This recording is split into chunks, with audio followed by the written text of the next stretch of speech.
Okay, Monday again. It is. Keeps coming. Every friggin' week, man. Hey, we're Power and Speed, 908-751-0211. And should I say bonjour listening to us today? They're talking all French on the damn chat room, so. Did he say bonjour? Yeah, bonjour. Yeah, what the hell? So anyway, make sure to listen to us on, oh, what am I telling you to make sure to listen to us? You listen to us. Holy fuck. Sorry, off the rails completely. Here. Yeah, it is. Hey, anyway, share it. Share us on Facebook. Share us on. I think we should start the show again. He might be on painkillers. I think I he am. is. So leave me alone. Because of his there you thumb. go. Might be on painkillers. And mass antibiotics, so I should be home sleeping. But Either that or you're going to get a yeast infection. yeah, Both. we think it's something like that. And we got Fireman Jeff with us again. Howdy. What's up, Jeffrey? Nada. Cooling. 1070, huh? Yes. 132.5. Yes. Not bad. 49. Well, we're going to give you the 0.5. I think that's pretty good. Getting better and better. Getting better. and It's better. just a street car, Just a street car. you know. Wasn't he the guy that was bitching? Man, other people with shit like this, they got They're 700. They're going in the flying. nines. Man, Yeah. listen. They weigh 4,000 something pounds? Do they have meth injection? 4370. Do they have meth injection? Yes, It's just a street Are they car. using maybe 85 yes, they are. or race fuel? Yes, they are. What do you do with your car? Start the car, drive to the track, go Back race, go home. Yes. I think that's pretty damn good. I think it's impressive. It's not bad. And we don't even have to get into the camshaft. I don't want to fuck with you on that. So, as everybody has seen, I got myself what do they call it? PPV. A PPV Tahoe. PPV Tahoe. Yes. Mm-hmm. So, In blue, in the very rare blue color. not what I wanted. I wanted a black. You wanted blue. No, I wanted a black. Ain't that the color the Branchburg cop cars used to be? That Yeah. Yeah, because I passed a Ford version today in Branchburg, and I'm like, Did he wave to you? no, but Hey, Come on, Mike. he did. You waved to him. you do kind of have to feel a little bit like a dork. You know what I mean? Like, oh, look at this guy, thinks he's a cop. No, I don't Yeah. think I'm a cop. I needed this fucking car, so you can't catch me. You know that. But yeah, so I got it, and I got to tell you, I got to tell the story of going to look at this thing. So Jeff calls me up. Well, I called Jeff up, said I'm on my way there, and we were talking about something. And he's like, yeah, I'm down here. And I'm like, cool. How's it look? He's like, pretty good. You know, so we got there. We look at it, go for a test ride. Door handle was missing. Yeah. For whatever reason. What else did we find that we asked about? Oh, the door panel was half hanging off. Yes. I don't know why they would have had the door panel off the driver's side door. What would ever be in there? Or the passenger side door? Drugs. I don't know. But the door panel was off. Yeah. So they fixed this stuff up real quick, and I was like, we're in. Drive it home. Seems good. Halfway home, starts to pull. Like badly. Every time you hit the brakes. I'm like, oh, fuck. So started looking for brakes. They're a different brake. Not easy to get. Auto parts store guys are useless. Mm-hmm. So I called the guy up, and I was like, look, man, not breaking your balls, but I'm just telling you. And by the way, you left your dealer plate in the car. So I have it. So I'm sure he wanted that anyway. So he said, listen, you come down here, I'll put calipers on it, whatever it needs. I mean, great as for an as-is vehicle. It's like, cool. Later that night, I drive the car. I have one headlight. Just one low beam. That's it. Because they had those wig-wag, wobbles, whatever the fuck they call them. Wiggies, yeah. They must not have hooked everything back up right. So I drive back down there the next day. Guy's great. Much more friendly than he was when I was trying to buy it. And a couple guys came in. They were asking about a car. One guy with a kid. And they're bullshitting with the guy, and it seemed friendly, maybe overly friendly. And I'm leaning on the back of, I think it was a Crown Vic, or maybe it was a Taurus. Taurus. Very, very new vehicle, like 4,000 miles on it. His car or Well, shop car? getting to that. All right. So I'm leaning on the back of the car. I'm talking to the other guy while the other guy's out on a test ride with the other guy that works there. Now, sun's coming out. Wait, you got to qualify that. The Yes. other guy that showed up with these people that were looking at cars was out on a test ride with your buddy's partner. Right. Okay. Or his kid or somebody that worked there or whatever. Yeah, somebody's out for a test ride. Yep. So I'm with So there's one two, guy. There's two left. Right. I'm with one guy with his kid. And I'm like leaning against the back of this car, and he goes, hey, Or he asked if I worked there. And I said, no. I said, I bought a car. It's over there across the street where I can see him running around, checking headlights and go back in the car and trying to figure it all out. And the sun was coming up. It was getting, sunnier where I was standing. So I'm like, I'm going to go sit in the shade. So I parked my ass on some steps. And all of a sudden, I see that car back out of the driveway and just drive away. And the only thing that struck me is that, man, that thing pulled right out in front of everybody else. And I figured, we're in Newark. That's how people drive. So, I get my car fixed. The other guy, the guy that I bought the car from, he's unloading cars from a car carrier. Didn't think nothing of it. About a quarter of the way home, he calls me up. Mike, please tell me you got the license plate off that shitbox they were driving. Those two guys were here. And I said, why? They stole that fucking Taurus right out of the driveway. Yep. Just like that. The guy put the fucking kid in the car and backed up and took off with the fucking car. Still can't believe this shit. Gone. I couldn't fucking believe it. I'm like, and I felt bad because I watched the thing back out. And I'm like, man, I could never drive like that. I'd feel like such a dick. People beat the horn at me. I'd be like, oh, sorry. I couldn't believe it. Broad fucking daylight with a kid. It's Newark, man. With a kid. Well, the kid's being trained. I don't know. Well, how old was the kid? Walkable. Walkable. 4. Damn. Jesus. It's it's a great ploy, right? I mean, you don't look like a suspect with a kid. With a kid. I guess. But broad daylight. And the guy told me, he's like, in fairness, I should be really mad at my guy because whenever somebody goes for a test ride, we copy their license. Right. And he's like, he didn't. Oof. Not only that, I can't be sure that he stole that car. I'm trying to think about this. So he didn't copy the license? Because after we got off the phone, me being the most cynical fucker that walks the planet right now. This guy did not set up to have his own car stolen, dude. Mm-hmm. No, listen. No. What are the chances that in Newark, his partner didn't copy the guy's Because it wasn't a partner, license? it was a kid. It was a younger kid. No. But on the test drive, he didn't copy that guy's license. If it's something you do every day. Dude, these guys were like fast talking. And I'd say there were maybe like I bet you the cops are going to ask him that. Middle Eastern. Mm-hmm. I bet you the cops are going to ask him that. Well, don't you copy the license every day? Like every. Listen, I was there. This whole thing unfolded. There is no way that either of these guys were in on this. Not a fucking chance. I believe you. Not only that, and I'm sitting here, I had to think about it, but where I was sitting, the shitbox that they drove in, and by the way, the conversation when this guy, he's got to feel like a little bit of a dick about this.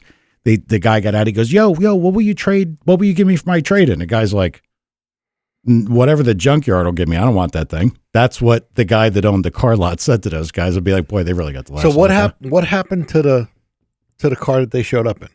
Well, that's what I'm trying. I've been sitting here trying to think about it. I'm pretty sure that the guy was still out on a test drive when the other guy stole the car. I mean, could that really happen? No, and actually, for sure, I think that car was sitting there because when the car backed out, I thought, wow, it had to come out on a funny angle to get around his car. So yeah, I think his car was still there. Well, maybe like he said. And the other guy came back and said, thanks a lot, got in his car and left. Really? I swear to they God. Still so you're telling me that these guys took the chance that nobody would notice that car was gone while when he came the back? partner is out on a test ride? Holy Well, crap. like, you keep saying partner. You all of a sudden turn this. This was a fucking kid. Looked like he was like 22. Yeah, but the guy, they came together. Yeah. Yeah, the cops are going to have a field day with that. Listen, I'm telling you, They should have killed everybody that was involved. this guy would have killed those guys if he could have found them. Good for him. I like him. He was more than a little I'll hot. start shooting. And this is no ordinary car lot. Yeah, the Every guys car there are used police cars. Yeah, used police cars, and the people that work there Are used are cops? used cops. Yeah. So I mean, Yeah. they gotta get suckered. So yeah, kind of a strange thing. Yeah, crazy.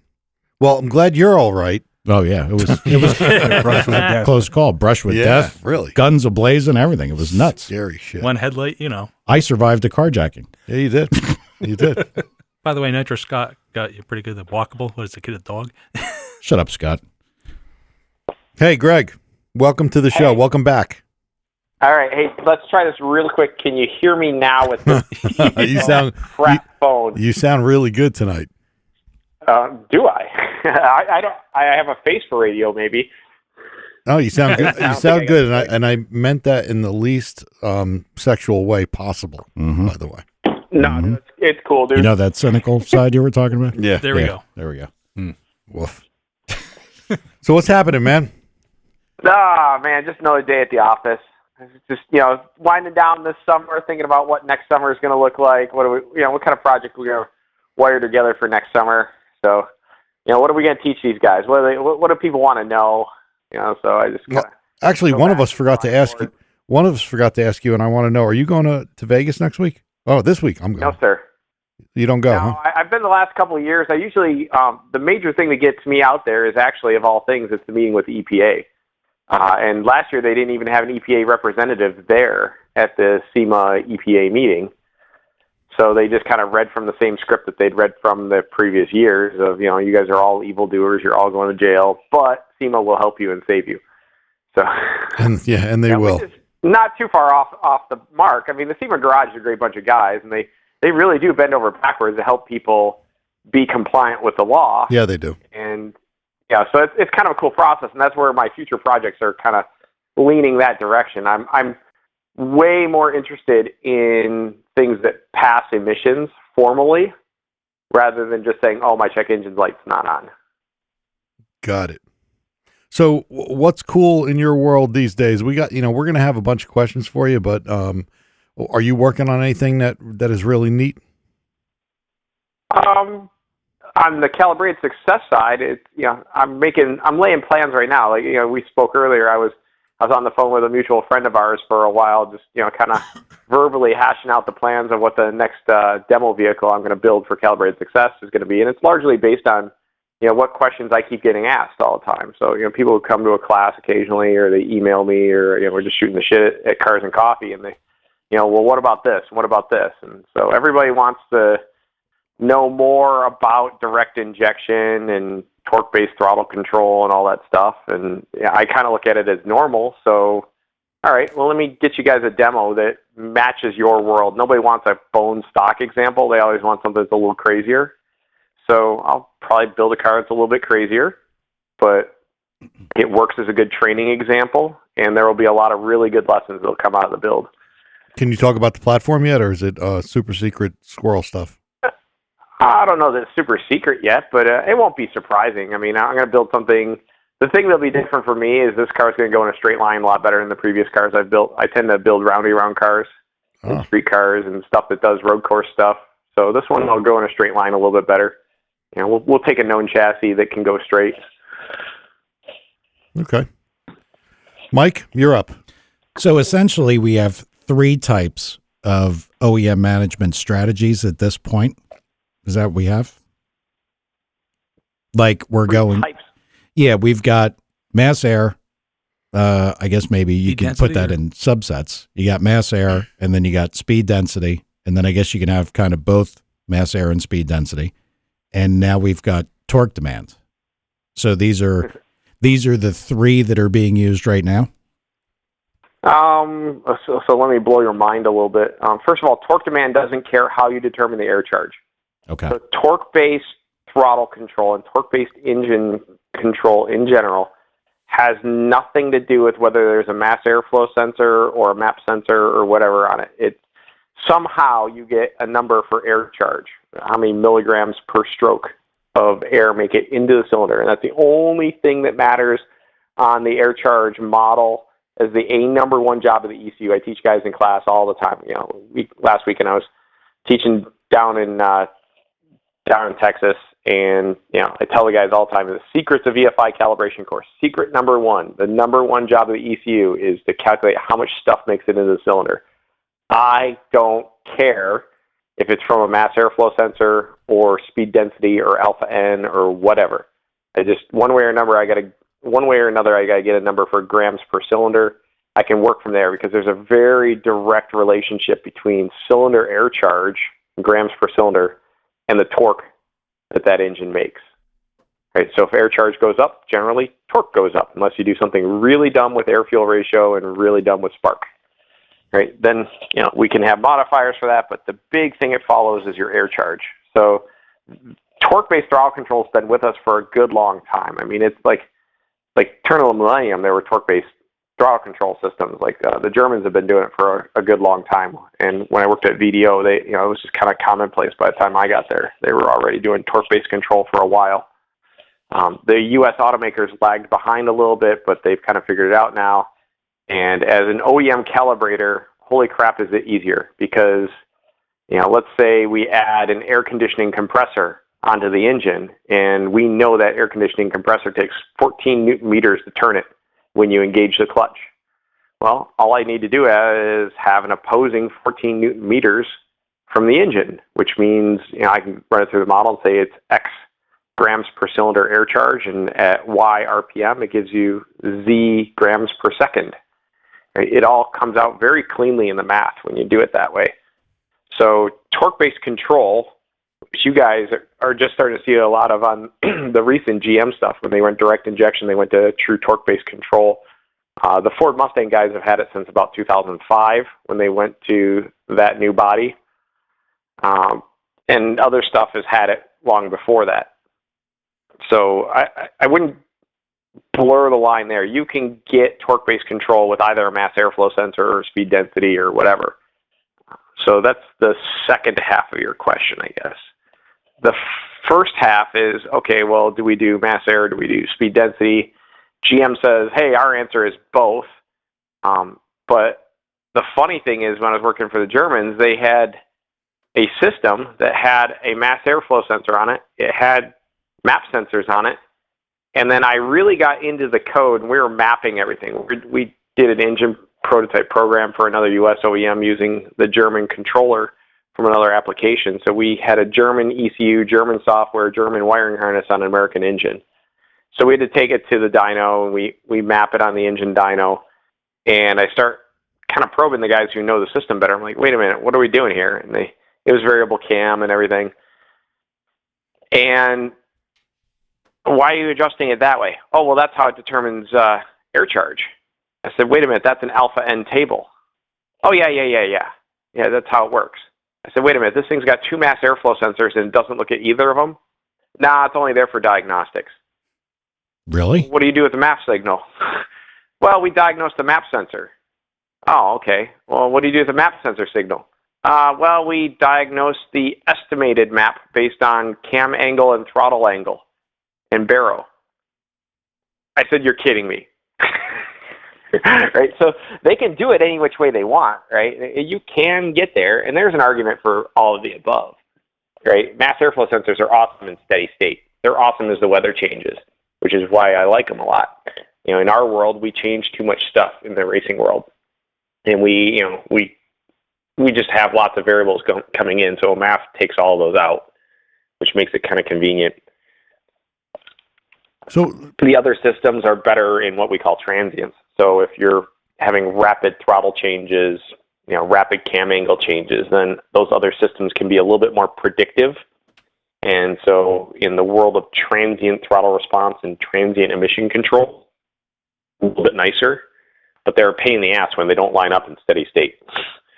So is that why GM blends the two in a lot of cases?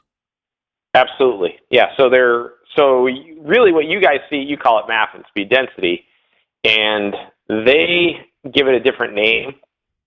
So they have like high speed air mode and they have dynamic airflow. Uh-huh. And dynamic airflow is kind of the low end, right? So if you think about, your race car engine with a big lumping camshaft, down around idle, the airflow likes to start stop a lot, right? You get pulses and chugging and just weird stuff going on. And so if we're trying to measure the mass airflow directly there, we'd have a very choppy signal. And then, if you put the MAF really close to the throttle body, then every time an inlet valve opens, it slugs the manifold. And if the throttle's open, it slugs the MAF. So that's kind of a bad time to read a mass airflow sensor without a lot of filtering. The more we filter it, the laggier everything gets. So we say, why don't we just go to the speed density equation? So as long as the manifold pressure averages, so you only filter the map, but if the average map can be used to estimate through Boyle's gas law or some variant thereof the air charge with speed density, we do that. And then later on, when we get up to high speed, factory cals usually switch over around 4,000 RPM. And by 4,000 RPM, all those intake valve events are so close together, it approximates one continuous stream of air. And that's where a mass airflow sensor is really handy, right? So a continuous stream, a hot wire element in the tube, is pretty good at measuring a continuous signal without too much noise. And then you can say, okay, well, everything going past the sensor must be going past the valves and entering the cylinders. So that's how we'll calculate. So it uses each one in its strength, but in between they blend. Because they need to. Yeah, but wait, there's more. Of course there is. There's always more. About this. Here's my absolute favorite part about this. So many guys in the aftermarket go, oh, I'll just go MAF only. And I'll just set, min RPM to go MAF mode to like 400, something below idle. Might be 100, who cares? And they say, see, I've got it in high-speed air mode. The problem is that although you're working off a filtered MAF, it's filtered, and I'm not convinced that they completely disable the dynamic airflow model, even in quote-unquote MAF-only mode. So I've seen lots of weird, unexplainable drivability hiccups that shouldn't be there on a pure MAF-only system. Like, if I compare it to a Ford where they really are MAF-only on the older Ford systems, I'm like, how the heck they come up with that number for air charge? It shouldn't be there. And the answer is it's still doing some background blending of the Dynair model. So that's why in all my classes, when I work with clients and everything, I just say, well, let's just map them both. Let's just take a little extra time and map the speed density and map the mass airflow. That way, no matter which one it's using and which percentage of which one it's using, it always has a correct estimate. And like, as if you sprinkled fairy dust over the program, things just magically start to work. You're like, oh, hey, so much better. Well, yeah, because it's blending between a correct number and a correct number instead of a correct number and something you didn't think was an important update. So like I've seen a lot of like production. Yeah, I mean, they even pass emissions, but I mean, the catalyst does a lot of the work to cover it up for you. But production aftermarket supercharger companies just do that, and they're just like, MAF only, close enough. But wait. So when Ford did that, when Ford was MAF only, were they truly MAF only? And if so, what did they do to get over any potential hiccups to make it nice? So what they had on, let's rewind to, 4.6 liter 2-valve, 4-valve time frame, right? Yep. So we're OBD2. Yep. So we have a fairly capable ECU at this point, not like the old E4, which is kind of dark ages processing by today's standards.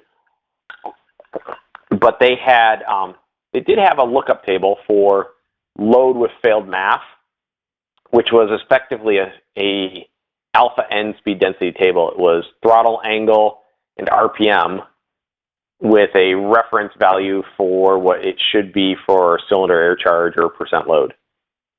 And where did they get that table? That's a manufactured table in a lab somewhere? Yeah, and so, I mean, you basically tune that the way you would tune speed density. Okay. And actually, I show people how to update that. If you look at my Ford Advanced Tuning DVD, we actually did that on a 463 valve with a supercharger. And I said, here's how you update it. And you're going to go beyond 100% even. But what I want you to do is just basically take sweeps at a constant RPM. I want you to sweep the throttle angle and data log it. And you'll see at each throttle angle what the resulting load was. And you know that load is correct because you've got a MAF transfer that's correct. So you sweep slow enough that it's not a really big transient. And then you get a real number for cylinder air charge or percent load that you can plug into that table as a reference. And then what that older Ford ECU does, it goes to that table for like the first 2 or 3 revolutions to dynamically estimate the air charge while you're still filling the manifold. There's a manifold filling phenomenon that happens, right? You crack the throttle blade doesn't mean it immediately started filling the cylinders. Yeah, you have to but yet we want to inject fuel based on what's going in the cylinder, not what's going in the manifold. Man, you really can't leave anything to chance, I guess. No, because I mean, if you think about what he just said, if you opened, I don't know, a jar, it's an accelerator pump. Yeah, when you open the jar, the jar doesn't instantly fill up. I Right. mean, there's that, and especially the change, the angle, I would imagine would determine that Yep. little delay. Yep. And then that changes all your transient stuff. Yep. Yeah, and now let's screw it up even further because Ford only cares about Ford stuff that Ford is building, not what you're doing in your hot rod shop, right? So they put their mass airflow sensor a known distance away from the throttle body with a known volume of air in between that MAF and the throttle body. Oh, So they know how much lag time there is between the MAF signal and what enters the throttle body and the plenum, and then from the plenum down the runners and into each individual cylinder. It's like the opposite of the O2. Yeah, which is why they have a manifold volume constant that you can tune in there also. Right? So if you think about it, if you put a gigantic plenum on this thing that's 4 times the size of the engine, it would have a lot of time to fill that plenum or rarefy it if you were closing the throttle, right? Before the cylinders actually saw a difference from the throttle angle. So you put that in there and it uses that to start calculating how many revs or, it would take to start pulling this thing down or filling it up. Wow. Right? And during that time, we can go back and start looking at some other estimate, be that speed density or alpha N or whatever, or just a filtered version of the math and say, oh, okay, we're jabbing the throttle open, but that first chunk of air that we put in through the mass airflow sensor is really only filling the manifold. It's not filling the cylinders yet because we had to bring the manifold from 40 kPa up to 90 kPa or whatever, right? So it knows that some amount of that has to fill that space before it can start filling cylinders with it. So they actually have a chart or a table that would be essentially equalization error as you're initially starting to get started. Yeah, but the big lever there is the manifold filling volume. So here's where we screw it up. Either we put a really big manifold in there or something that has more volume in there. So let's say we did a positive displacement supercharger and intercooler and runners and plenum volume all inside the space that just used to be the plenum and runners. It's a little bit bigger than it used to be, right? So it would make sense that we would increase that plenum volume a little bit to match the reality of our airspace behind the throttle. The other way is, let's say we were doing a draw through from a centrifugal supercharger, but then it was going out of the centrifugal supercharger up front to an air-to-air charge cooler, then back to the throttle body, and then to the manifold and everything. So you added this big chunk of volume in between the MAF and the throttle body with the same volume between the throttle body and the runners and the intake valve. And so you've really kind of whacked out the time constant for everything. So in that case, you might want to increase it as well. And it's a little bit more art than science in some cases, what the right number is. You can guess at what the exact volume of everything was, but they've got a couple other filters going on in the background that we don't get to play with in the aftermarket. So you're going to push it one direction and you're going to watch your transient fuel response and hope it gets better. But none of that can be done unless your steady state was all correct. Mm-hmm. Right. So if you don't have your injector data right and you didn't do your MAF curve correctly and your MAF curve isn't a smooth, continuous function, then I submit to you that you kind of have no business chasing this other stuff. Right. This other stuff is ice cream on the cake. Right? In fact, it's letters on the frosting. It's not even, you don't even know if you got yellow cake or chocolate cake yet if you haven't done the steady state mapping. Jesus. All right, I got to bring us back down to reality for a second because in my head. That is your reality. Yeah, this is. Yeah, my head exploded already, man. I got pieces of my brain laying next to me. So one of our listeners wants to know, and I don't know if you're going to know the answer to this, but hopefully you will. Is there a tuning trick to spool a turbo with a stick shift car? Something misfire. Okay. It's really hard on parts, but anti-lag works, right? Rally car uses it all the time. It's controlled misfire. So that's it. And is that because it puts a volatile charge past the exhaust valve? Yeah, you go from internal combustion engine to external combustion engine. Gotcha. Which So hence the lovely noise they make. Bang go. Mm-hmm. Right? Where's that energy going? If it's not pushing on the piston, if it's pushing on everything past the valve, and the game is don't burn your exhaust valves, and now don't destroy the turbine because it's going to get hot and it's going to have wicked high pressure spikes. But that dumps energy in the form of heat, velocity, and pressure into the turbine, which will turn it faster. Okay. So, I mean, that's what anti-lag does, right? There's some ECUs that have that built in. A caliber of misfire, for lack of better description. And you can annoy everybody near your car at any point in time. Yeah, until you blow parts of your engine out the tailpipe. I wouldn't recommend using it a whole lot, right? It's kind of hard on parts. Okay. But it works. They wouldn't do it if it didn't work. So. Okay. I mean, other than that, you can retard the timing a little bit and have hotter EGTs, which means there's more energy in the exhaust, right? Well, this kind of ties in. Another guy asked about wasted spark. So if, let me get to his exact question. He wants to know about wasted spark, a wasted spark setup like in a Mustang. If you put it up on the two-step, would you have a full charge ignite during the exhaust stroke? If you didn't burn it in the power stroke and it's still available for combustion and you have an ignition source in the exhaust, then I would not be surprised that you would get external combustion with it. I think, the game there is how do you put raw, unburnt air and fuel into the exhaust system? Well, I think what he was asking is why does it really well. Yeah, well, I guess if you got a wasted spark, I guess it would fire around the same location, so the cylinder would be evacuated. Mm-hmm. There wouldn't be much in there. It makes sense. All would be towards exhaust. Mm-hmm. Got it. Yeah, except wasted spark implies that it fired twice. Yes. So you had your normal combustion stroke, and then it fired again, going into the exhaust or the tail end of the exhaust, right? Right before, at the tail end of exhaust, but before the intake stroke. Right. And that assumes whatever you didn't burn off gets another opportunity at a spark strike to try and light it off again. Okay. That makes sense. We were having a conversation. Put a cam in there with a ton of overlap, you could probably have some interesting games. Sure. Or dialed overlap with the.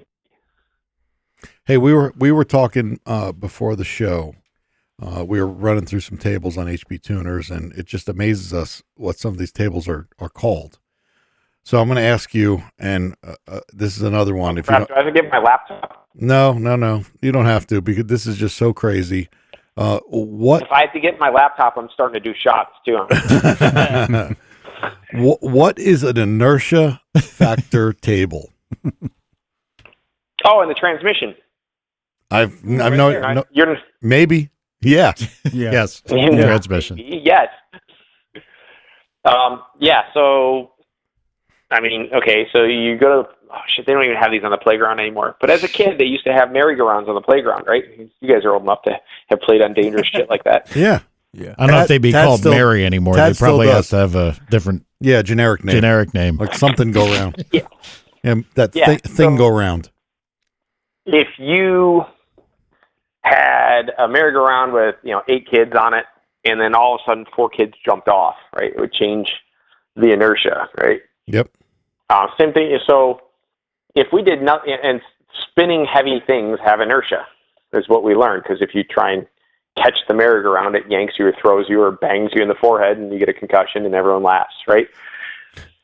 So inside the transmission, you've got the input shaft, which is also attached to the crankshaft and all the spinny things in the engine, right? Yep. And those have their own inertia. And the output shaft is attached to the drive shaft and the rear axle and the tires, which have their own inertia.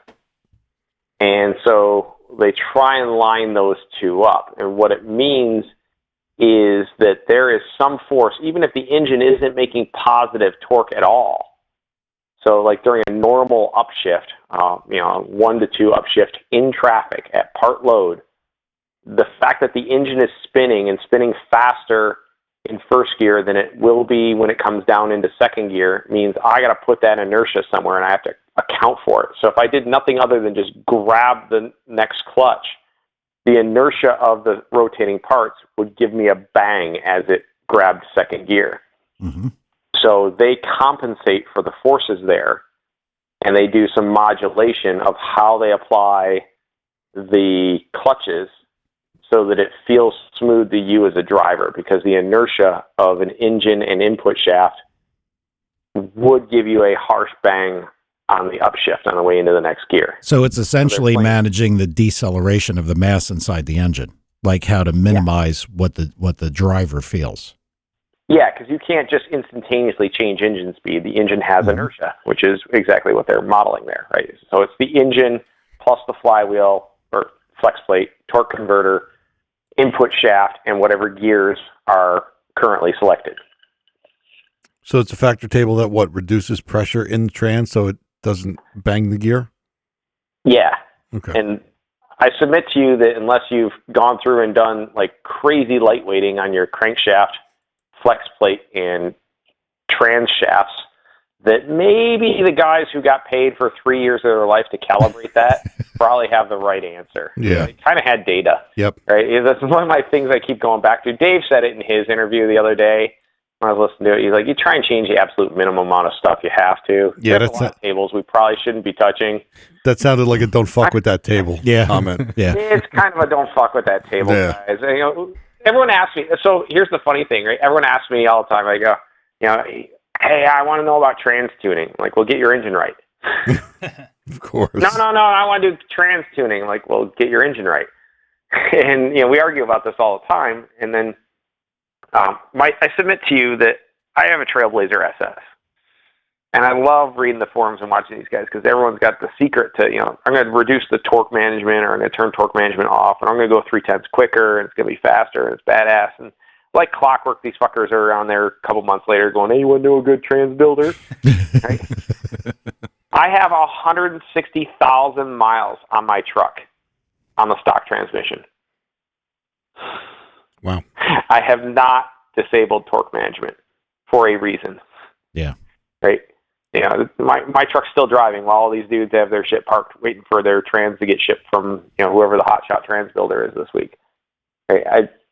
And it's not really any different if even if you had a 4L80, there's some point at which you could break a 4L80, right? You can break an 8L90. You break a Power Glide if you really wanted to, right? So you got to let the thing do some torque modulation during the upshift. If you are halfway out of one gear and into the next, and the clutches are halfway applied, do you really think you can put wide open throttle power through that transmission at that time? No, and if anything, it's a management benefit to the hot rod community that you could make a part that would be, look, stick shift cars, they're hard on parts because of the shock loading. Well, if you can remove some of that, and if you have an automatic that's electronically modulatable to sort of put that effect in line with the gear change, I think that's a fantastic, driveline saving component. Yeah, and the modern automatics can complete their shift in 100 milliseconds.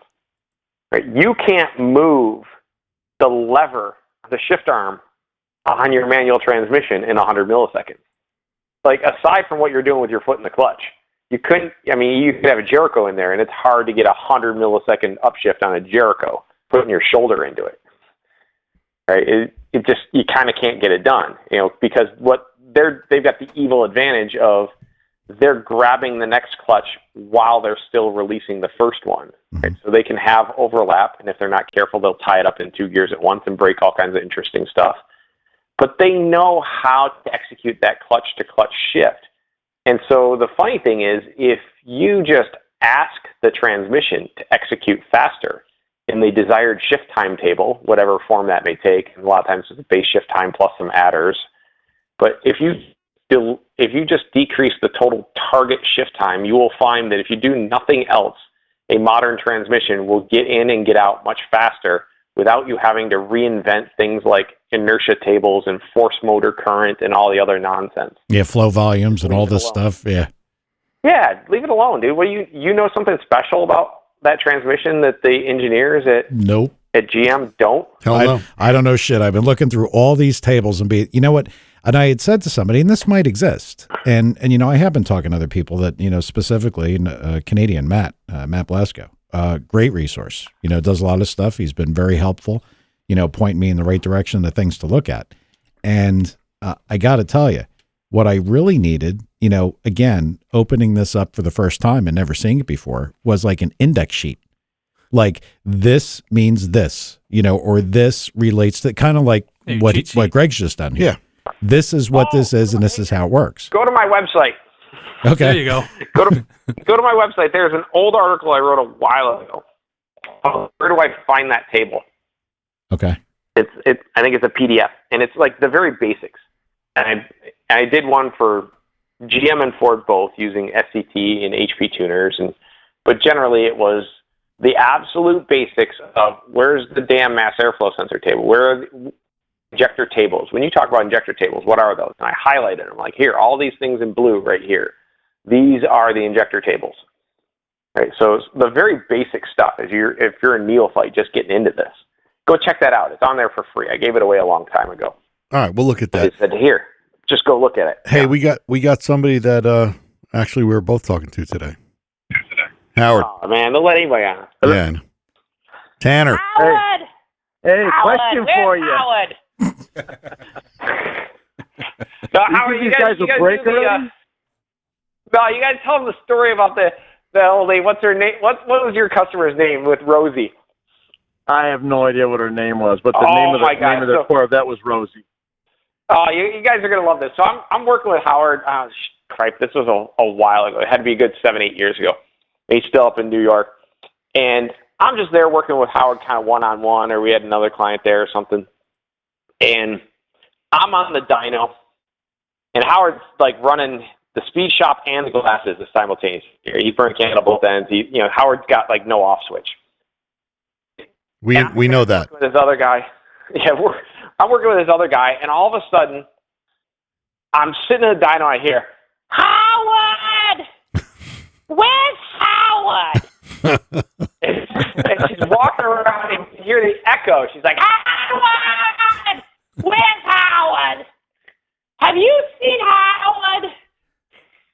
Where's Howard? I'm like, lady, I'm not Howard. You check out my office. I know he's not in the office. Like, is he outside? I don't know. Why talk to Howard is very important. And she's walking around 3 square into this building, just broadcasting.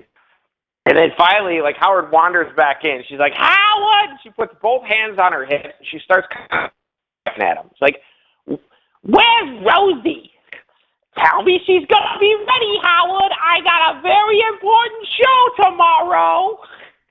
Yeah, and what a this douche. poor broad is she's just riding Howard like the penny horse out front of Myers. And she's like, tell me she's going to be ready. It's a very important car show. That Howard dropped everything in his business to make sure that this, this aging C4 with, I don't know, what's it got, like a cold air kit and a cat back is going to, have No, perfection. it wasn't even that. It was a freaking C3 that we put fuel injection on. It was a pain in the ass. Oh, there you go. But Howard's a caring individual, so he did take care of it. Yeah. Oh, yeah, Well, we it got got it done. But it's just, this poor gal, she's like, her whole life revolved around this car, clearly. And, Howard's trying to run a business. And, he had been working on it. It's just, the project. Right. Project, So now you can imagine that every time Greg calls me and I'm like, hello, that's the first thing I hear is, every time. It's never gonna go away. I could ask. I walk into your shop. So what do you explain to these guys? Are you putting them to sleep, or what's happening? I was listening to a few minutes of it, and I was falling asleep. I got a transmission run right. Howard texted me midstream. I don't know anything about a transmission. I just, I know enough about an engine to keep me out of trouble with the transmission. Hey, he texted me midstream and said specifically that he told you not to windpipe it. I told him it's contagious. It gets going over there because Greg will pour on information until the technology turns over. That's the problem. Sorry, so Howard, I can't hear you over my whiskey. Oh no! And it begins. I began a while ago, guys. I'm just. Greg's it's funny because we've known each other for quite a while now from all this calibration shenanigans and stuff, and you know he knows I'm a fan of him, and we've become close friends and everything else. And he's a good aftermarket warrior. Definitely understands the inner workings of OEM logic for sure, and he's got a personality to go with it. So every time we end up at PRI or SEMA, we always have a blast shredding the industry. Yeah, Howard. Actually, you were in the very first advanced GM class that I did. You and Jeff. That's where I met both of you guys in person there. I can feel. Yeah, was it wheel to wheel? Yep, I was gonna say. Wow. Back when there was a wheel to wheel. Yeah, that's what I was just gonna say. That's a long time ago. Did Howard have the yellow glasses back then, or no? No, because my eyes were good then. Oh, jeez. I was gonna say it would be something stylish. Oh, sure. Of course it was. No, I didn't need glasses. It was so long ago I didn't need glasses. Now I'm getting old. I don't know if he had like his bedazzled jeans back then or not, but affliction T-shirts, whatever. Hey, we all did. Not for me because I'm trendy. That's right. We've been trying to break Greg from wearing a shirt with a freaking pocket protector for years. We finally got him though. Wait. We finally got him though because last year he was going through a little kind of a rough spot, like we all have been in relationships and whatever. And one day he sends me this picture of a freaking huge tattoo, and I'm like, "That a boy." Solve that problem. Nice. Yeah. So affliction T-shirts aren't cool anymore. I got quite a few. What, you still got yours on? I don't know. They might come back. All right, I'll keep them. Yeah. Hey, Tom's got one. Oh yeah, of course. I had them. I got plenty. I just don't wear them anymore because I'm fat. Hey, So what's the premise of this edition tonight?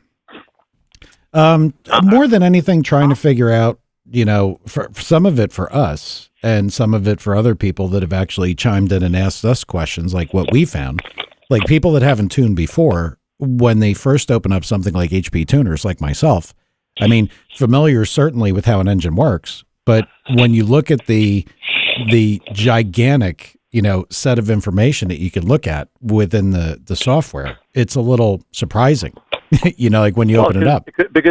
Because it's not for you, it's for the OEM, and that's the problem. And that's where, that's why, one of Greg's claim to fames with his classes is like, put the laptop down for a few minutes and just start understanding how the engine works and the basic functions, and try to keep it simple and turn as little as knobs as possible, because it is overwhelming because we're not supposed to be seeing that shit, and unfortunately we got to keep digging a little bit deeper, as Greg has mentioned how, the engine's tied to the tranny and the traction control system and all these other integrations. So now, a guy with a Holly controller can just focus on the motor. It has no influence on anything. Now all of a sudden what you do with the motor has an influence on other stuff. So it does, the other thing too, I think people got to get away from, and this is a pet peeve of mine, is I hate the word tuning, because that's what I do with my guitar. It's calibrating. Drives me nuts. All right, we'll never say it again. Yeah, don't ever do that again. We're going to ban that word from our show.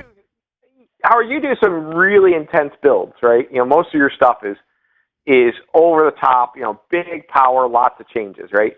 But you get some guy that comes in, he just wants the very basic, right?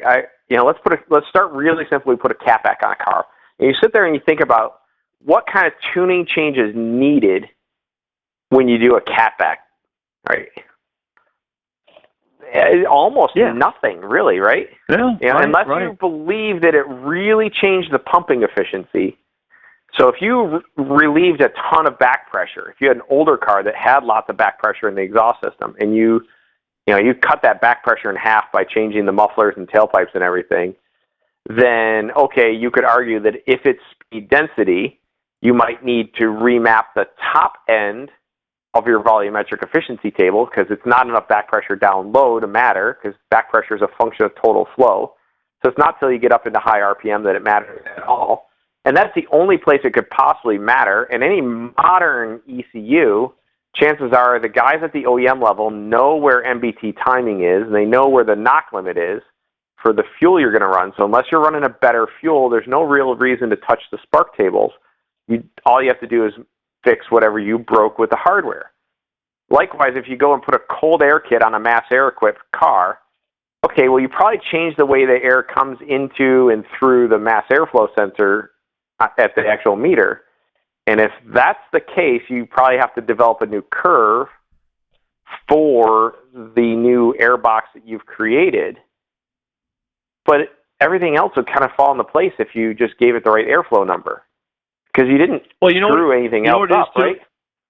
Yeah, you know what it is too, guys, is that, and this is something that's this is the kind of the holy grail of what's happening with the controller. It's just a glorified calculator. And at the end of the day, if you change the way air, because the engine's an air pump, if you change the way air moves through the engine, you have to go back and redevelop this new air model. So you put a cam in it, you put a supercharger on it, even better yet, when you're ramming 10 pounds of shit in a 5-pound pail. If you don't properly regraph out your volumetric efficiency table or the mass, which most certainly gets moved around, then how can the computer ever really calculate out the fuel that it needs?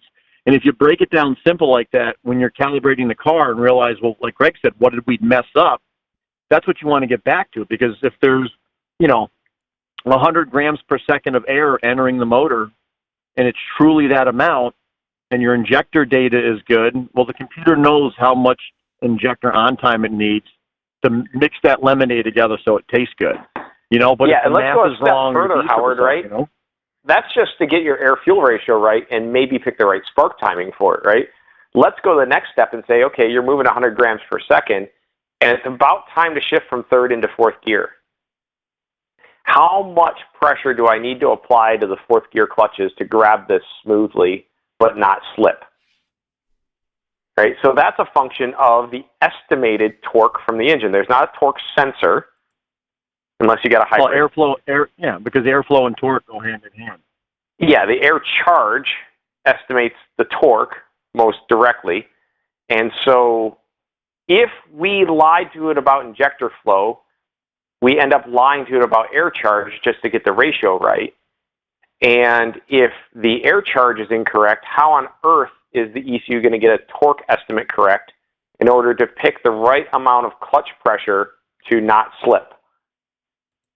Right? All right, so you really got to think about lying to these things because of everything else that it affects. A lie affects, it makes another lie and another lie and another lie. Yeah. I had a car come in a couple years ago. It was a ZL1. Rosie? Somebody jammed some. It was Rosie, yeah. Different color. This guy comes in with a ZL1 with twin turbos on it, really cool build, and his biggest complaint was that his transmission wasn't shifting right. And I'm like, all right. And of course, like Greg had preferenced before I got on, how's the engine? And the guy was like, no, it's good. It made tons of power. And I finally put the thing on the rollers, and the injector data was off. The air model was off. Complete disaster. So I reflashed the controller back to stock, got the right injector data, did everything I'm supposed to do right, went out and drove the car. It was this guy was looking at me like, you got to be kidding me. I'm like, yeah, I didn't even touch your tranny. It's that powerful of, that's where it gets its Don't let Howard tell you any different. He likes touching the trannies. Well, sure he does, but he knows how. I like touch. You're funny, right?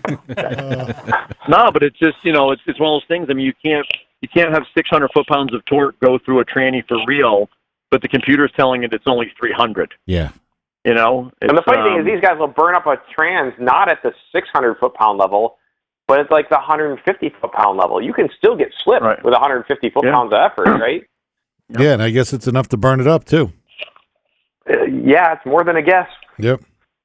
That's crazy. So, and that's the funny thing. Like, Dave was talking about scaling the cal, right? Yep. And this is another one of those points. I do it a little bit differently than Dave does. Dave was telling you how, the computer's just a calculator, and that's right. And that, he found that, I can scale the stoichiometric point and I can get the air-fuel ratio back on target and avoid hitting the limit for airflow or for fuel flow, right? Mm-hmm. Problem is I think it was only addressing it in the fuel flow side, half the injector side and half of the stoich. And then all of a sudden, things kind of line up. But the problem is that your air charge estimate's not correct on that one.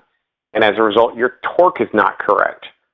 And so usually if I'm going to go into a scaling exercise, what I'll do is I will scale. And I did this, again, I did this at Howard's shop when I filmed my second DVD, the GM Advanced tuning DVD. We filmed it at Howard's shop, and we did it really cool. We took one of Howard's customers' cars, a supercharged 7-liter Z06, and we dialed it in as much as we could on the stock injectors. So as far up the MAF curve as we could get, and a lot of VE stuff at part throttle, using the stock MAF, or the stock MAF element in the new tube that is part of the supercharger system, but the stock injectors. So we knew the injector data was right.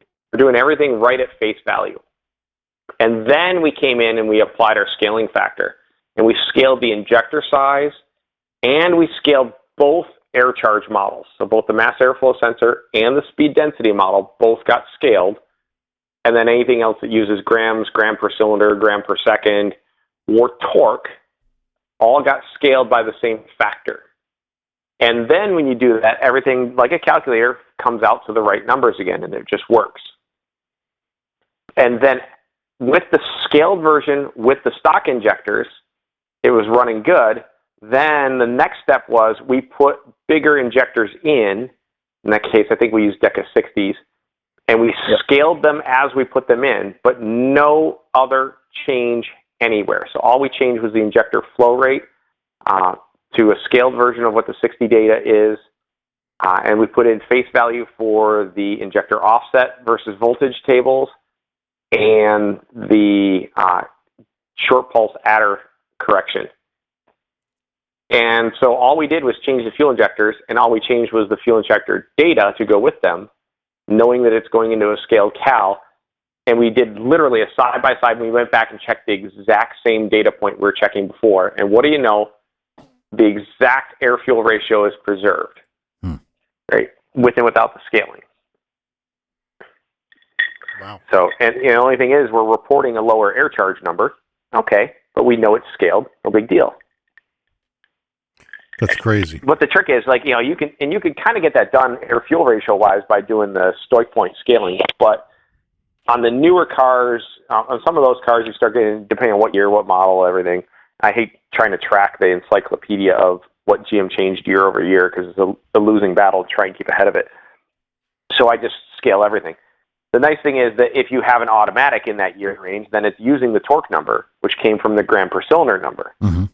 And you can tell it, okay, well, what used to be 400 newton meters is now reported as 300 newton meters. So you use the pressure at 300 that used to be the pressure at 400 because that's physically what's going on. And what do you know? We got the right reaction torque on the clutches and nothing slips. And it drives fine. And it doesn't burn up the trans. But yet it makes power. All because you're not lying to it. You're just giving it the proper information. Yeah, and then the only cool thing is the only problem though, Greg, with that and like all that, because it's all math. What it does, the problem is with a factory controller. If you run really, really, really big injectors and have to scale the living shit out of it, I found that the resolution really starts going away in what you have to calibrate, and it starts getting trickier to actually control. The transmission resolution goes away because there's only like 4 breakpoints on the trans. That's the part that sucks, and we don't have access to the scaling the tables on the trans the way some of the new stuff you can scale the axis breakpoints on like air charge for the spark table and stuff. So yeah, it's coarse. It's better than nothing, right? You certainly want to scale it, but you don't have. You may not catch the curve. You're just drawing a straight line in between points. But still better than what nothing. I found is if you make enough power to need a big injector, then you not only are flowing more than 8 grams per second of fuel flow, but you're probably also flowing more than 512 grams per second of airflow, which are the 2 limits. And you're probably making more than 1.28 gram per cylinder, which is the other limit in the ECU on gram per cylinder. So to avoid hitting all 3 of those limits, you scale both the airflow and the fuel flow, and everything just goes up and out of the way, and you're good. And so it prevents some headaches before you ever even start them, is the nice part. Like Howard said, the only thing is, like, if massive amounts of scaling get harder to execute that scaling of the torque in the trans tables. That's the compromise. Yep, understood. But on a stick shift car, it's a no-brainer. Or what we used to do a lot in the E38 days. It's a little trickier now with E92 DI stuff. Is just force the car in the speed density, and you go back to the simplicity of what aftermarket stuff is, where you're just RPM over mat pressure, and you can usually kind of get away to a point. Even that's got a clip limit as well. I mean, my Z06 that I know we've talked about in the past, I mean, we kind of, for an 06 E38 controller to go out and do what we were doing with it, I mean, we finally hit the wall. I mean, 24 pounds of boost on a car making 1,500 and change. The factory controller starts getting a little ornery at that point, and this is when you got to get into aftermarket stuff. But, we had no choice but to go to speed density and get rid of the mass airflow sensor, because that limit was cracked. We were 3 times over the max limit of that sensor, making Yeah, the power I like how it's were, up at the 1,500 horsepower level, Howard. So, for the 3% of the audience out here who might ever even get near that, right? I'm just saying it's relative. Yeah, but I got to tell you that 3% number, the audience, is not 3% anymore. The amount of people that are doing things to make extremely high power levels, Oh yeah, 1,000 horsepower is common day now. That's still hilarious part, right? What the shit we used to do to make 400 horsepower, I now laugh. Oh yeah, right. So making 1,000 is not rocket science anymore. No, making 1,000 is a joke now. Yeah. I mean, I guess the next one is to make 1,000 or it's pathetic. Thanks for talking about my new project. Sorry, man. Hey, but I'm going to pass emissions. So that's there you go. Curveball I want to throw at. That's the only way I care about it, right? I mean, yes, we could make 2,000 if we wanted. All we got to do is cram enough air into it, right, and deliver enough fuel to go with it, and you will make the power. And they make pistons and rotating assemblies that will apparently hang on to that, right, Tom? Yes, sir. So, but at 1,000, can we make it truly drivable in traffic? Can we make it truly adaptable to weather changes? Can we make it pass emissions all the time? Right? That's kind of the next thing that I'm going to drive the Calibrated Success team towards. That's what we want to address on the next issue. We want to do it legally. We want to be clean about making our power, and we'll prove it can be done. You done it with turbos? I've done a lot. I've done so many turbo project cars already that doing yet another turbo car would kind of be old hat for me. I think I'm going to go a different angle this time. Okay. So we'll see. There's only a couple angles. I've got 3. Let's see. I got my twin turbo C6 in the garage. I got that. Anyone want to buy a 97 Cobra with a 2.5 liter i4 turbo engine? He tried that with me today too. I know. I gotta get rid of that car before I start the next project. So somebody's gonna buy that. I'm gonna put it on eBay pretty soon. Greg at Calibrated Success, if you want to buy it. You do realize you just used up your one and only plug on the show, don't you? I'll work some more in. Don't worry. Hey, Allison Black just said she'll buy that car. Oh, sweet. Yeah, there you go. I know Paul's money's good for it, so we'll be good. Close that deal. I'm in for a cut. Excellent. Your finder's fee. Hey, I got a listener question for you. Back to transmission. Sorry. He said, this is Justin wants to know about desired output torque factor table for a 6L80. What do you know anything about this? The desired output torque factor table, and should it be messed with? Howard, he's talking to you. Yeah, Howard. No. Oh. I'm talking to whoever can answer it. Why would you monkey with that? Yeah, exactly. That's kind of what I said. But he said no. You were talking about inertia factor. This is desired output factor. But you see, part of it, I got to interject here, at least for my personality, that I understand that why would you monkey with that section?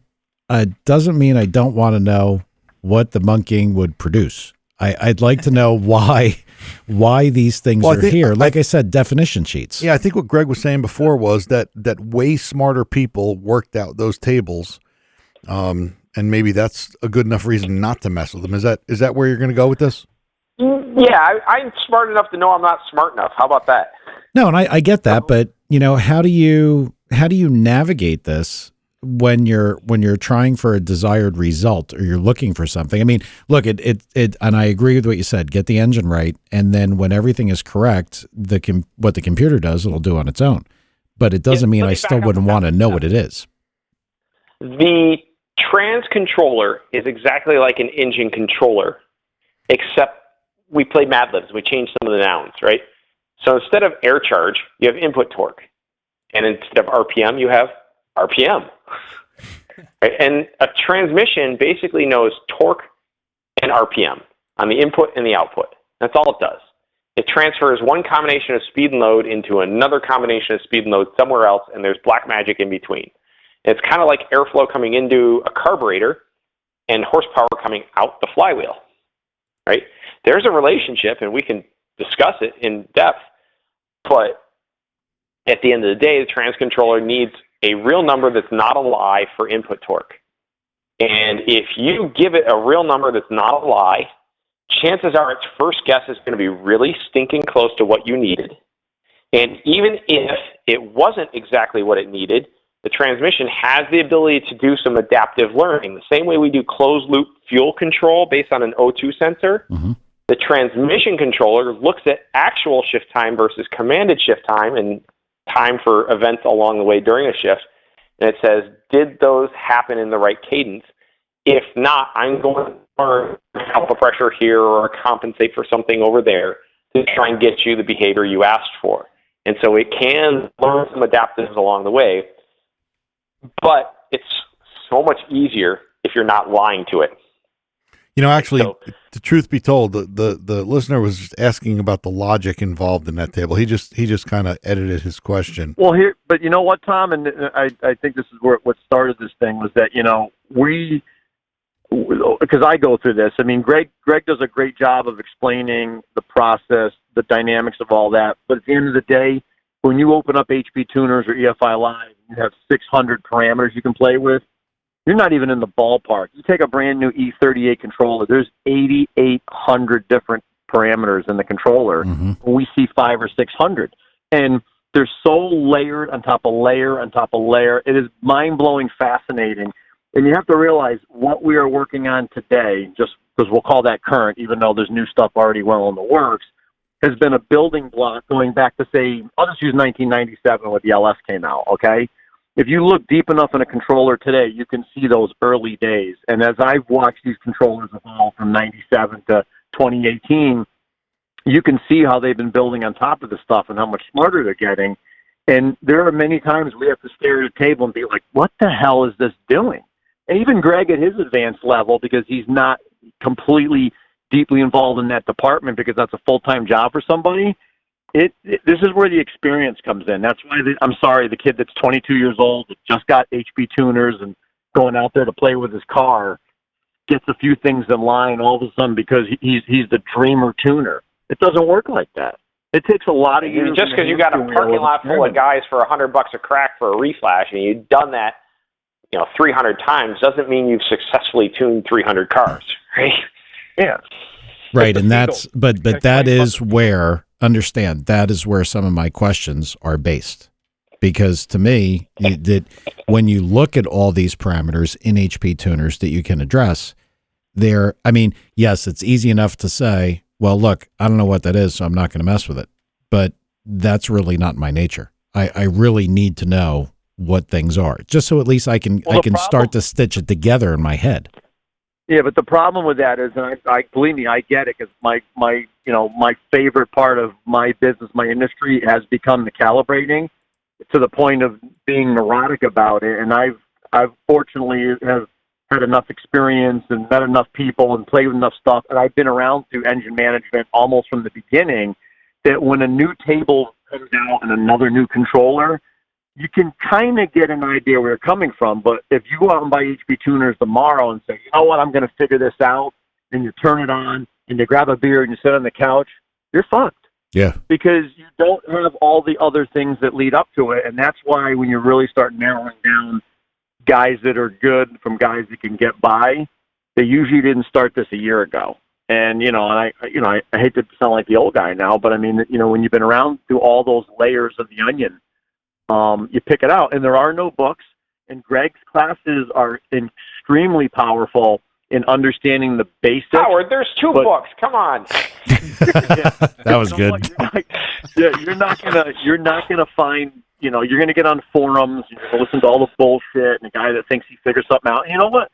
With respect to that, the more you muddle around, the more you try stuff. I've seen some guys stumble across things that we were suspicious about, and maybe it made a change, and we just kind of ran with it. But this is a the way very you got to do difficult it. art. I mean, how are you're doing it without knowing it, but you're doing scientific method, right? One change, one variable, one result, and find out what that thing does. Right? Yeah, what did it so move? It's the whole reason why we have dynos, right? Why we have a chassis dyno? Well, because driving on the road has so many variables, it's not even funny. Uphill, downhill, traffic, right? Congestion. Oh my God, a pedestrian. Oh my God, a cop. Whatever, right? So we go on a chassis dyno. We can sit there and drive 45 mile an hour steady state till we get tired of looking at it. Or hey, let's take the car out of the equation and go to an engine dyno, which is where most OEM development is done on the actual engines. Well, let's just hold 2,312 RPM. Get tired of looking at it, right? You can just dial in exactly one thing at a time, one condition. You can replicate anything for as long as you need to. But you guys kind of talked. I teased it in the post on Facebook about this. That Dunning-Kruger effect. Andy Wyatt had a really good post, and he kind of pointed out, and it bears repeating. The guys who know just enough to be dangerous are out there shouting from the mountaintop, hey, listen to me, I know everything about this. Mm-hmm. And guys like Howard are busy just sweating the fundamentals and making sure it's done right. Right? And the funny thing is, in this industry, everybody with a laptop and a wideband is now a tuner, right? Because, hey, I know what to do, and, I read the forums, and I've got 10,000 posts on the forum, so I must be a smart guy because I talk a lot. And unfortunately, the guy who yells the loudest or has the last post on a Facebook thread is the winner. I think there was an empty barrel thing thrown in there somewhere. We don't need to go down that road. Not empty. This is I'm whiskey here. I don't know. Aged in oak. I can hear the ice shuffling around in the glass. Yeah, I know. You're a disaster. Yeah, he's not on his first glass either. Those ice cubes sound fresh. Jeez, it's like whiskey night, the freaking power and speed. This might be a new model. It could be. It might be what we need. Too old for that shit. I know. Even you guys should get on board. That's what we should have. Celebrity. It should be the gauntlet night. I can't wait till we go out of PRI. Yeah. This is going to be a good time at PRI, guys. Yeah, it is. It definitely is. And Howard, don't forget, it's 2 books, not 1. 2 books. Yeah, that was a pretty good plug. I know. That was great. So a wise man once said, it's 2 books. Yes, Tom, please. Please. Howard, please. Please shut up with your book. Yes. So, what else we got? I love the one guy commented online. He's like, I can't even read, and I bought the book. I'm like, are the pictures really that good? Well, since you brought all this up, where can people get your books, your DVDs, all your other whatnots? My favorite place for people to get this stuff is Detroit Technical Media. Yeah, thank you. Detroit Technical Media is my distribution partner for a lot of stuff. So if you want to order a DVD right now, my buddy Dave runs that half of the business, and he does a really good job of making sure stuff gets shipped out in a timely manner. So all those DVDs are there. We're going to add more stuff in the future as we go forward. I may slice some of those big ones into smaller pieces that are a little bit more digestible. Mm-hmm. But Detroit Technical Media has it all. Summit's got them also. So if you guys got an ATEC account, I guess you can get a little bit of discount there for all you industry insiders. If you need a book right now, they're on Amazon. So if you got Prime, it'll be on your porch in a couple days.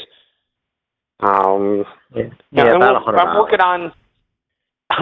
working on probably getting into some online streaming with it. We stayed away from online streaming for a while. That wasn't our business model for a while, and we're looking at I think there's a way we can do it without getting robbed blind. The problem I have is that a lot of my stuff, training wise, I say it, and then other people repeat it and get paid for it. Yeah, that sucks. I'm flattered, but I mean, there's a lot of other people regurgitating my training, driving a nicer car than me. Yeah, and that kind of piracy is hard to stop. Dude, be careful with a guy. Be careful with. Oh, sorry, man. Right. No, be careful with the streaming. Tom, you should check it out. Tom, you should check out one of those, one of Craig's things, maybe, because we're trying to gather one up down in Florida over the winter, and instead of shoveling snow, the two of you can come down and have some warm weather. But we might. We're trying to put one together down at the shop again. Okay. Well, I know you've asked before a few times about the calibration stuff, and if anything, not that you're going to go out there and maybe conquer the world with it, but I just, for a guy in the industry and you have a little bit of an interest for it, I think you'd like the format of it. Greg does a good job of very entertaining, and even his smart-ass approach is good because he'll call you right out. And, it's good because you don't sit in the class and all of a sudden you're dozing off because he's going to bite you right in the ass. Well, keep us posted because not only that would be interesting for us, but we'll also plug it here as heavy as we can. Yeah, for sure. Yeah, we do that. It's not going to be a huge class. I typically don't do rooms of like 30 people jammed in there and, okay, everyone, look at this one thing. I want to try and keep it close enough that nobody's afraid to ask questions, right? It matters to me that my students get what they were looking for when they come to a class. So, my best students are the guys who think for themselves and go home and apply it and go get their own experience outside of the class. So the thing I tell guys is, yeah, exactly, that guy. So I can give you all kinds of knowledge in a weekend. I can give you awareness, I guess. I can't give you experience. Everyone says, "Oh, when are we going to? I want more time on the dyno. I want to do this. I want to do that." I'm like, well, how much time on the dyno can you really get in a weekend? And even if it were a 5-day class, you might get, let's say you spent the whole thing on the dyno and you have 40 hours of on the dyno training, which means we had no classroom time to explain what you should be doing and what you're looking for and why it's happening. Then you'd only have 40 hours of dyno time, which is, quite honestly, not a ton of dyno experience. No, and Tom and I were talking about this as far as the aspect of learning some of this. Mm-hmm. You kind of need to experience the problems and the pitfalls of doing this before you truly understand it, and it gets stuck. When it gets, that's how I learn. I could read and watch every online course, but unless I could put my hands on it and spend time with it to get it in, that's what it takes. Well, what's an interesting thing? We talk about the forums. I was just going to say real quick, we talk about the forums and all these places. Mike was asking, how do you learn? How do you figure this stuff out? I'll spend time at night getting on a few forums that are known out there just to see who's having problems. And not to bury them with it, but you know what? If a guy in Kentucky's got a problem and a guy in Texas got a problem, we're working on new stuff, and I got the same problem, now it becomes a real problem. You know what I'm saying? Yep. And sometimes the collectiveness of everybody in their corner will bring together the solution to it, especially when stuff is new. Like when we got into E92 stuff in late 13, we kind of all took a little reset. I kind of felt I was prepared as best I could, but we were running into issues, especially when the software was still in its infantile stage of getting us everything we needed. But the power of somebody else's problem is really what I like about the internet is just kind of sourcing that. And of course, when everybody can kind of throw a little 2 cents of, we all went in our separate corners and came back the next night and said, well, I tried it, and it fixed it. Okay, well, that was great because, you need more than one to make an average with something. So, and again, that's all part of experience again. Yeah, and I guess that too is also, being able to sort through the people that it doesn't do you any good if one guy has a problem, you have the same problem, and another guy has the same problem, and one of those guys is a moron. That's the problem that you end up having with the internet. Now, if you're saying that, look, the sources and the people to trust, that certainly makes it better. Or if you say you know enough about it to be able to distinguish who's telling you the truth or not. But this is like the unfortunate problem is, this is like the guys that go to the engine building 101 forum. Some guy could write a fantastic answer. You think that the guy knows what he's doing, and you have to have enough background to be able to go look at his other posts to find out he's a moron. That's the problem. But you know what, the moron. But here's the thing, though: if the stove is red hot and you feel like it's going to get burned, and you tell the retard next door to go touch it, and he goes, "Oh, that was hot." So what are you going to do, right? Use them as a tool. It's going to happen. You get these guys out in these forums, and they have one post. And they just got on the forum yesterday, and they're just like, oh, I got a laptop and I got my dad's brand new Z06. And you're just like, holy shit, this kid needs to be, quarantined or something. But, and you got to know enough that when you see that to be like, well, I'm not taking any advice from that kid. But if he turns a knob and the car goes sideways, well, all right, well, I can see why I'm not going to do that. Gotcha. So even now though you know why I love arguing on the forums, Howard, because Yeah, guys, well, guys will argue with me on the forum, and I'm like, well, fuck you, my car runs. Yeah. Hey, I'm not the one out here on the forum asking for advice on why it isn't working, right? Let me go put gas and drive my twin turbo Corvette right now. hey, Greg, we had a listener ask your classes. I mean, do you have can dummies come to your classes? Absolutely. I try and make you less of a dummy by the end of it, right? Well, I mean, that's the idea. The funny thing is taught at the high school level. If I can't explain it with high school math and high school science class, then I'm doing it wrong. Well, yeah, here's the thing. I asked that specifically because, our guys are listening to this and, it's blowing up our heads and a lot of them will wonder, if it starts out crazy like this. And I know it doesn't, but I wanted you to say that so they know that it's an entry level deal and, you do strive to make them less dummies before they leave.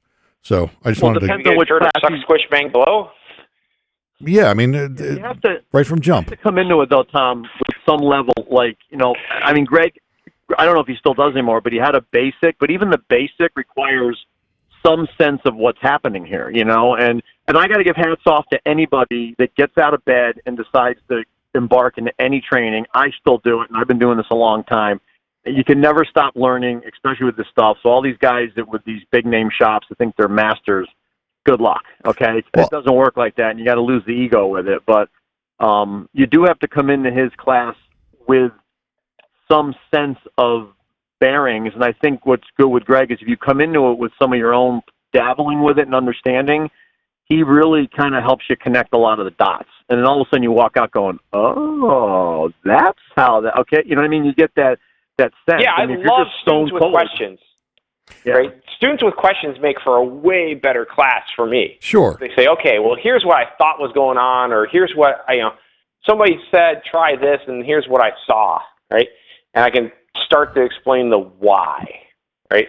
So, I tell my guys, go ahead and get all the good training you can. Now, there's some questionable training, and there's some great training out there. I'm not the only game in town, right? There are guys who have good, solid training, and although my class is not at I've never opened my laptop and I don't know how to turn the software on and connect to the vehicle level, right? You kind of got to know that, right? You got to know how to, read the file and save it and, what it means when I say flash the car with that file. If you need me to show you that, then slow everything down even further. But if you can keep up with that, I can start explaining the relationship, advancing. Yeah. Right? And we can say, here's what's going on. Yeah, I think our guys, the people that listen here, I think are probably qualified to flash a computer, albeit maybe without the proper file, but I think they can all hook up and I think they'll be all right.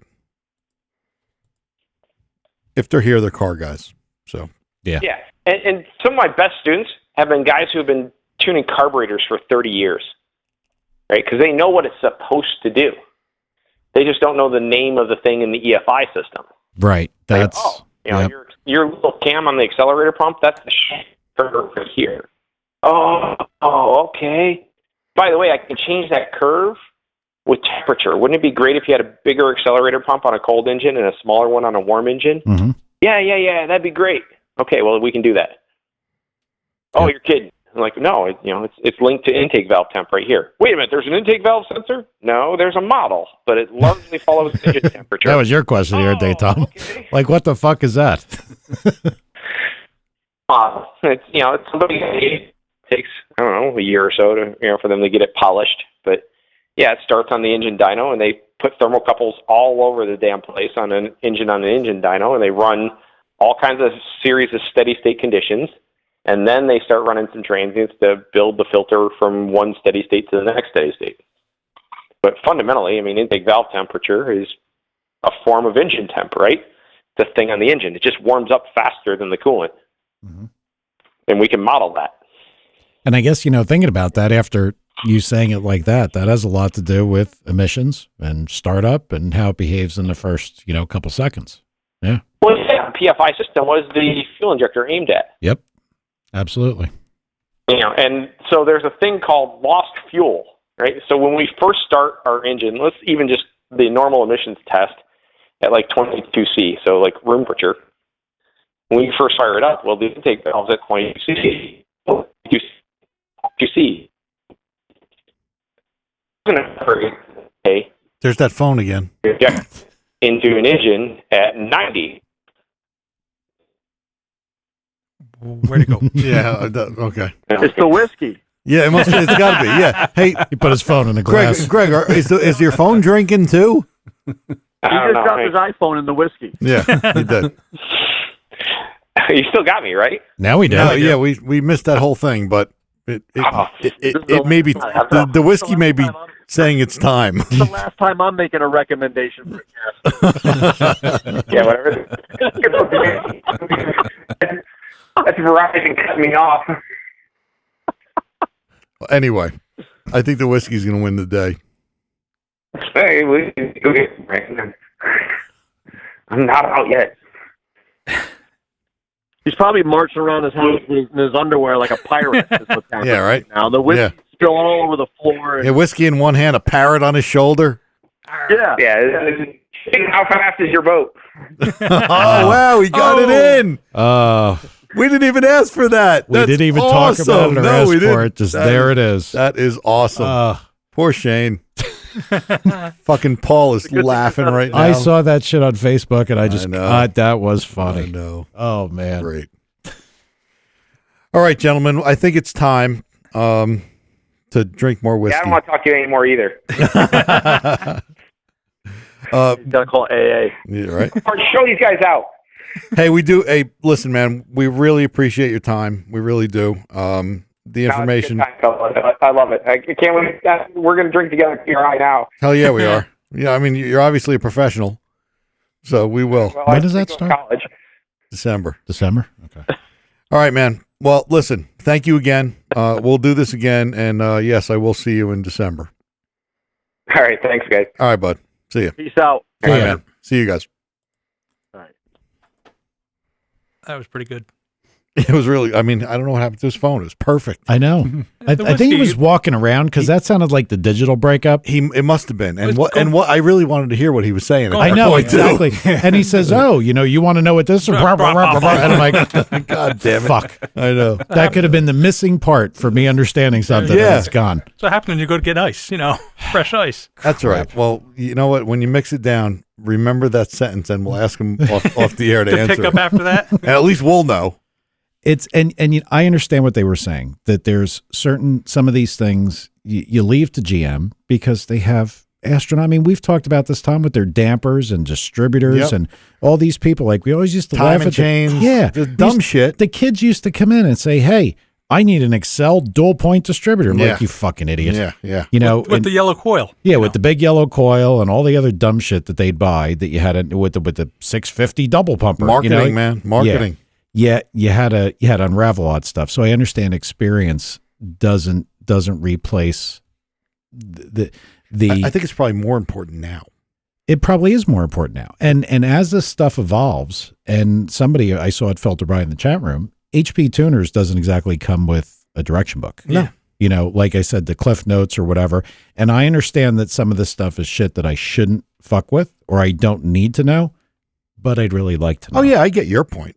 But everybody's not you. I mean, this would be like if, we had the Model T Ford. Well, hey, what does that thing on top do? Don't worry about it. As good as it's going to get. Well, then we're not going to get anywhere. Yeah. No, I hear you. And when I say everybody's not you, I don't mean that in a derogatory way. There's some people that aren't that don't have enough background. No, but basis. but to Howard's point, what he was saying, he's absolutely correct. Some of this stuff, that's what I always use the term prerequisites. If I can yep. talk today. Yep. But really, some of it's foundational. If you don't have the beginnings, like Howard's talking about, they started here with this generation of computer, then went to this one. Like Jeff's computer, the one we're talking about, it's an E38. Howard's like, well, it's kind of old shit, but it's really not old shit. No, no. I mean, but for me, it's not old shit. Yeah, in his world it is. Exactly, because he's doing a 2017 or a pre-release 2018. He got his hands on last week because somebody got the first one out of a dealership. I understand that. I just, honestly, and you and I talked about it, that's why I got the Tahoe. Yep. So I can start to learn shit on my own. But some of the things he said there, like, well, why would you change that? Because that's based on this variable that's based on the calculation of having your engine rate. I think I know that, but I think what he's saying for the listener is maybe you don't want to go down that road because of all the other roads that you're going to miss on the way, that lead into it or away from it. I know, but I got to know every road. Yeah, but it's different. You're not doing this if that thing doesn't run and you got to reflash to a stock. No, I don't care. None of it matters. You drive your other truck. Drive my other truck. Yeah. Big whoop. But I wouldn't look like a cop. True. All right. Well, that was good. It was interesting. Another one. I would go down there. I'd go to Florida. I looked at. I know you're going to say you would, but you don't go anywhere. Florida, man. Yeah, I know. It's, it's terrible. Beaches, warm. He doesn't have a Tesla, so he can't drive down there. So. Yeah, I don't know. Maybe. Probably got a better shot at getting me to PRI. That was good when I was That's a good deal. Yeah, that's something I could. Your head. That's a big candy store. Your head would explode there. Speaking of which, Uh-huh. I was actually going to finish my car story about getting the thing fixed and the things that happened and the guy calling back subsequent times trying to figure out who this guy could went to. Mm-hmm. And the one thing that I didn't get to say is that thank you, Alan. Alan is the guy that drove me down to get the car, and I did thank him in person. But he was quick to point out, since my story was cut off, that I didn't thank him on the air. So thank you. For fuck's sake, you got to be thanking the air. And I was even kind of nice to him. I was going to torture him the whole time? Certain political positions the whole way down there. Well, you and I talked about it, and I let it go. Yep. I made it easy on him. I didn't want him to just dump you and leave. So thank you, Alan. I think everybody on Facebook should message you and say thank you for taking Mike to get his truck. They should. They should. Immediately. I hope they do. Came on the test drive and everything. Yes, he did. That's right. He couldn't get out of the back because the head of the cop doors, or he couldn't get. I don't think they had nothing to do with it. We should have just cracked the windows and left him in there until we got done with everything. Right. All right. Well, anything else from anybody? No, we're good. All right. Well, I don't know. Next week, are you going to be here next week? No, I'm not going to be here next week. You're not going to be here next week. Okay. Well, maybe either I'll try to work something out or we just won't do one. I mean, these guys live, right? I hope so. You're going to hear a lot of complaints. Yeah, well, is what it is, guys. We got to work too. So, all right. Well, I would normally say see you next week, but I'm not so sure yet. Yeah, we'll see. All right. See ya. See you guys. Later. Bonjour.